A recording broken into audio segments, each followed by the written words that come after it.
क्या हमारा भाग्य पहले से लिखा जा चुका है? क्या लाख कोशिशों के बाद भी हम अपनी किस्मत नहीं बदल सकते, या फिर हमारे कर्म ही हमारी तकदीर तय करते हैं? अगर आपके मन में भी ये सवाल आते हैं तो यह वीडियो को अंत तक ज़रूर देखें, क्योंकि आज हम गीता के गहरे रहस्यों को समझेंगे, जानेंगे कि क्या वाकई में भाग्य पहले से तय होता है या हम इसे अपने कर्मों से बदल सकते हैं। नमस्कार दोस्तों, और आप देख रहे हैं युवा मिस्टिक चैनल। अगर आप अध्यात्म, गीता का ज्ञान और जीवन के रहस्यों को समझना चाहते हैं तो चैनल को सब्सक्राइब करें और वीडियो को ज़रूर लाइक करें। दोस्तों, जानते हैं भाग्य का रहस्य? क्या सच में सब कुछ पहले से तय है?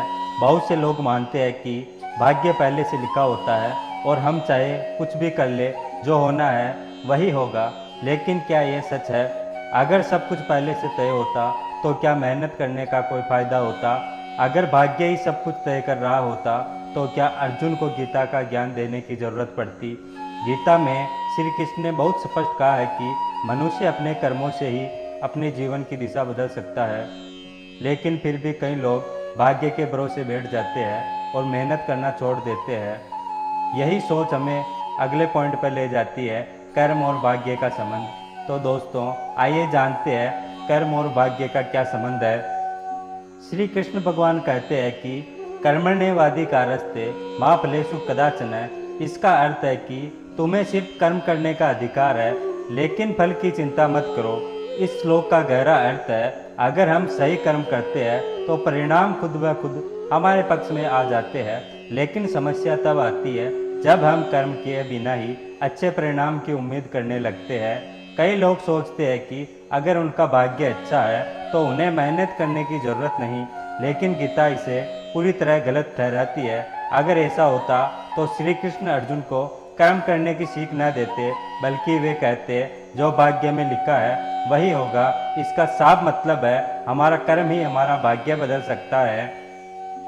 अगर भाग्य है तो कर्म क्यों है जरूरी? अब सवाल आता है, अगर भाग्य पहले से तय है तो हमें मेहनत करने की ज़रूरत ही क्यों है? गीता में बताया गया है कि भाग्य और कर्म दोनों साथ साथ चलते हैं। मान लीजिए आपके भाग्य में धनवान बनना लिखा है, लेकिन अगर आप मेहनत नहीं करेंगे तो क्या पैसा अपने आप आपके पास आएगा? यही कारण है कि गीता हमें कर्म करने की सीख देती है।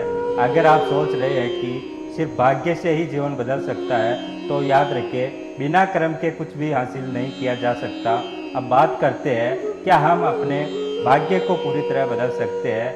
गीता के अनुसार हर इंसान के पास अपने कर्मों के भविष्य बदलने की शक्ति होती है।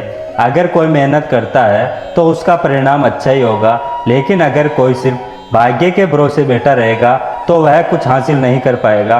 अगर आपको गीता की इस बात पर विश्वास नहीं हो रहा तो इसका एक उदाहरण लेते हैं। रामायण में विभीषण का जन्म राक्षस कुल में हुआ, लेकिन उन्होंने अपने कर्मों से खुद को भक्त बना लिया। यही बात हमें समझनी चाहिए। जन्म और प्रारब्ध हमें मिल सकता है, लेकिन हमारी मंजिल हमारे कर्म तय करते हैं। तो क्या इसका मतलब यह है कि हम अपनी तकदीर खुद लिख सकते हैं? इस सवाल का जवाब भी गीता में छिपा है। गीता के अनुसार कर्म से कैसे तकदीर को बदल सकते हैं, आइए जानते हैं दोस्तों। गीता में स्पष्ट कहा गया है कि अगर आप किसी भी चीज़ को पूरी श्रद्धा, मेहनत और लगन से करते हैं तो आपको सफलता जरूर मिलेगी। अगर आप कर्मयोगी बनना चाहते हैं तो इन 3 बातों को हमेशा याद रखें। अपने लक्ष्य को स्पष्ट रखें, बिना फल की चिंता किए मेहनत करें, सही मार्गदर्शन और सही संगति का चुनाव करें। अगर आप ये 3 बातें अपने जीवन में उतारते हैं तो कोई भी चीज़ आपकी सफलता को नहीं रोक सकती। यही कारण है कि गीता को सिर्फ धार्मिक ग्रंथ नहीं, बल्कि जीवन को सफल बनाने का एक गाइड कहा जाता है। दोस्तों, अब फैसला आपका है। क्या आप भाग्य के भरोसे बैठेंगे या अपने कर्मों से अपनी तकदीर खुद लिखेंगे? अगर आपको इस वीडियो से कुछ सीखने को मिला तो इसे अपने दोस्तों के साथ जरूर शेयर करें। अगर आप चाहते हैं कि मैं गीता के और गहरे रहस्यों पे वीडियो बनाऊं तो कमेंट में जय श्री कृष्णा लिखें और इस ज्ञान को अपने दोस्तों और परिवार तक पहुंचाइए।